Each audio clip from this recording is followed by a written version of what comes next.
কাঁচা ছোলা ভিজিয়ে রেখে এই রেসিপি কিন্তু বানিয়ে নিলে ব্রেকফাস্টে কিংবা টিফিনে একেবারে পেট ভরে যাবে আর একেবারে স্বাদেও ইউনিক। এর জন্য প্রথমেই 200 গ্রাম ছোলা নিয়ে নিয়েছি, আর যেটা হোল নাইট ভিজিয়ে রাখতে হবে। খোসা সমেতই ভিজিয়ে রেখেছিলাম। এটা খোসা সমেত ছোলা দিয়েই বানানো হয় সাধারণত, আর পুষ্টিকরও বটে। এবার ভেজানো ছোলাটা জল ঝরিয়ে ধুয়ে পরিষ্কার করে নিয়ে দিয়ে দিচ্ছি মিক্সার জারের মধ্যে। আর মিক্সার জারে এই ছোলার সাথে নিয়ে নেব খুব সামান্য একটু জল। বেশি জল নেওয়ার কিন্তু প্রয়োজন নেই, একদম অল্প জল নিতে হবে। আর তার সাথে নিয়ে নেব পরিমাণ মতো নুন আর জল দিয়ে ছোলাটাকে পেস্ট করে নেব। ছোলাটা কিন্তু পেস্ট হয়ে গিয়েছে। এবার এটা একটা মিক্সিং বোলের মধ্যে ঢেলে নেব। এই রেসিপিটা কিন্তু খুব চটজলদি হয়ে যায়, শুধুমাত্র আগের রাতে মনে করে ছোলাটা ভিজিয়ে রাখতে হবে, ব্যাস। তাহলেই সকালবেলা চটজলদি স্বাস্থ্যকর এই রেসিপি আপনারা বানিয়ে নিতে পারবেন। আর সম্পূর্ণ নিরামিষভাবে তৈরি, তাই যে কোনো দিনই কিন্তু এটা আপনারা তৈরি করে খেতে পারেন জলখাবার হিসেবে। এবার এর মধ্যে নিয়ে নিচ্ছি হাফ বাটি মতো সুজিটা দিচ্ছি যাতে একটা ক্রাঞ্চিনেস আসছে, বেশ একটা ক্রিস্পি ব্যাপার হবে। আর নিয়ে নিচ্ছি আটা। আপনারা চাইলে ময়দার ব্যবহারও করতে পারেন, তবে আমি কিন্তু এটা আটা দিয়েই তৈরি করছি। প্রথমে 1 বাটি পরিমাণে আটা নিয়ে নিয়েছি, আরও একটু নুন নিয়ে নিলাম এখানে। যেহেতু আটা ছোলা দুটোই রয়েছে, সাথে খানিকটা সুজিও রয়েছে, সেই জন্য। এবার নিয়ে নিচ্ছি গোলমরিচ গুঁড়ো, এতে করে খুব সুন্দর একটা ঝালঝাল ফ্লেভার আসবে। আর দিয়ে দিচ্ছি আমচুর পাউডার, বেশ টক মিষ্টি একটা ফ্লেভারের জন্য।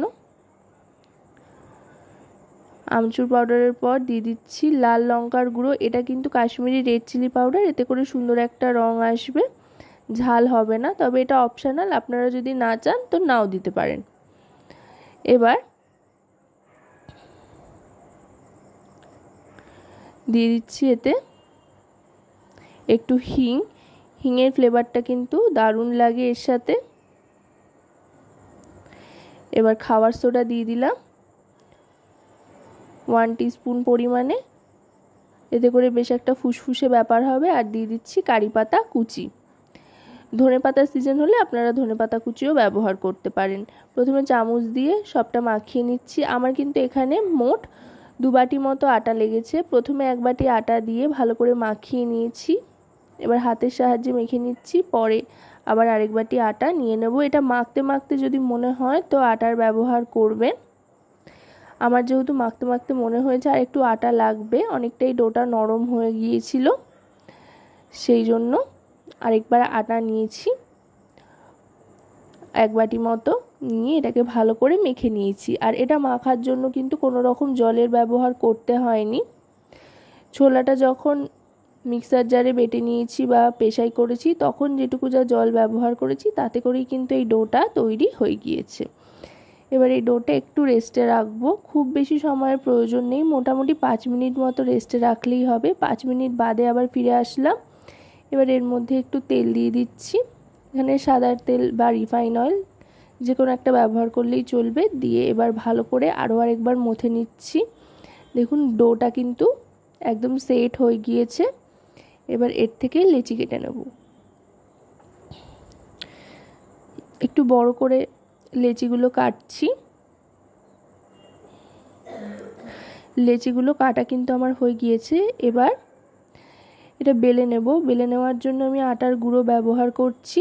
যেহেতু এর মধ্যে সুজি রয়েছে, সেই জন্য বেলতে গেলে কিন্তু একটু সমস্যা হবে শুধু বেলতে গেলে, তাই অবশ্যই কিন্তু আটা বা ময়দার গুঁড়ো এতে ব্যবহার করবেন, তাতে বেলতে সুবিধা হবে। আর যেহেতু বললাম সুজি রয়েছে, সেই জন্য হয়তো পুরো গোল হবে না, আর চারপাশটা একটু ফেটে ফেটে যাবে সুজি থাকবার কারণে। কিন্তু চিন্তার কোনো কারণ নেই, কারণ কি না মোটামুটি গোল করে বেলে নিয়ে তারপরে একটা ধারযুক্ত বাটির সাহায্যে মাঝখান থেকে সুন্দর করে কেটে নেব। আর একটু মোটা করে এগুলো তৈরি করতে হবে, তাতে করে কিন্তু দেখতেও যেমন লোভনীয় হবে, খেতেও কিন্তু খুবই সুস্বাদু হবে, বেশ একটা খাস্তা ব্যাপার আসবে। এই দেখুন বেলা হয়ে গিয়েছে। এবার বাটি বসিয়ে কেটে নিলাম। দেখুন ঠিক এরকমভাবে প্রত্যেকটা তৈরি করব, আর এরকম বেশ একটু মোটা মোটা হবে। এটা আমার তৈরি হয়ে গিয়েছে। এইভাবে আমি প্রত্যেকটা তৈরি করে নিচ্ছি। এগুলো কিন্তু তৈরি করা বেশ সহজ। সবকটা তৈরি হয়ে যাওয়ার পর তারপরেই কিন্তু ভাজতে সুবিধা হবে, সেই জন্য সবকটা আগে তৈরি করে নিয়ে এবার ফ্রাই প্যানের মধ্যে প্রথমে শুকনো অবস্থাতেই দিয়ে দিচ্ছি।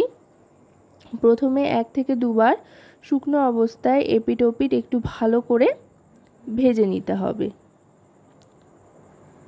একসাথে 2-3টে দিয়ে দিচ্ছি, যেহেতু খুব একটা বড় সাইজের হয়নি, ছোট ছোট সাইজের হয়েছে, সেই জন্য। আশা করব রেসিপিটি আপনাদের ভালো লাগবে। ভালো লাগলে অবশ্যই রান্নাবাটি চ্যানেলটিকে সাবস্ক্রাইব করে লাইক শেয়ার কমেন্টের মাধ্যমে আমাদের পাশে থাকবেন, আর পাশে থাকা বেল আইকনটি অন করে দেবেন সবার আগে সমস্ত রকম নতুন রান্নার নোটিফিকেশান পাওয়ার জন্য। কারণ আপনাদের নিয়ে আপনাদের জন্যই কিন্তু আমাদের চ্যানেল রান্নাবাটি। তাই আপনাদের প্রত্যেকটা লাইক শেয়ার কমেন্ট সাবস্ক্রাইব কিন্তু আমাদের অনেক অনেক উৎসাহিত করেন নতুন নতুন ভিডিও তৈরির জন্য। দেখুন এপিট ওপিট করে কিন্তু শুকনো অবস্থাতেই ভেজে নিয়েছি প্রথমটা। এভাবে শুকনো অবস্থায় এপিট ওপিট ভেজে নেওয়ার পর যে একটা সাদাটে ব্যাপার চলে আসবে, তখন তেল দিয়ে দেব। খুব বেশি তেলের কিন্তু প্রয়োজন হয় না। এখানে 3খানা দিয়ে দিয়েছি একসাথে, আর তেল কিন্তু মাত্র 1 চামচ মতো দিলাম। এই 1 চামচ তেলেই কিন্তু এই 3খানা খুব সুন্দরভাবে ভাজা হয়ে যাবে। দেখুন বেশ ফুলে ফুলেও উঠছে। এবার গ্যাসের ফ্লেমটা মিডিয়াম টু হাইতে রেখে এপিট ওপিট করে ভেজে ফেলতে হবে একটু লালচে রং আসা পর্যন্ত। দেখুন আস্তে আস্তে কিন্তু লাল লাল স্পট আসতে আরম্ভ করে দিয়েছে। এগুলো যেমন বানানো সহজ, দেখতেও যেমন সুন্দর হয়, খেতেও কিন্তু বেশ টেস্টি হয়, আর পেটও ভরায়। একটা খেলে কিন্তু অনেকক্ষণ পেট ভরে থাকবে। চাইলে আপনারা কিন্তু বাচ্চাদের টিফিনেও এটা দিতে পারেন। বাচ্চাদের নিত্য নতুন জিনিস হলে বেশ ভালো হয়, আর তাও যদি সেটা এরকম স্বাস্থ্যকর হয় তাহলে আর তো কোনো কথাই হয় না। দেখুন কথায় কথায় কিন্তু এগুলো ভাজা হয়ে গিয়েছে, বেশ মোটা মোটা হয়ে ফুলে উঠেছে। যখন এরকম ফুলে উঠবে আর লাল লাল স্পট পড়ে যাবে, তখন বুঝতে হবে যে এগুলো কিন্তু ভাজা হয়ে গিয়েছে। এবার আমি আস্তে আস্তে এগুলো তুলে নেব। আর এগুলো কিন্তু শুধু শুধুই খাওয়া যায়, কোনো কিছু সাইড ডিশের প্রয়োজন হয় না। চাইলে একটু টমেটো কেচাপ বা মেয়োনিজ আপনারা সাথে নিতে পারেন, শুধু খেতেও মন্দ লাগে না। শুধু শুধুই 3-4টে খেয়ে নিলে পেট কিন্তু একেবারে ভরে যাবে। তো এবার আমি এটা সার্ভ করে দিচ্ছি। তার রেসিপিটা কেমন লাগলো অবশ্যই কিন্তু জানাবেন।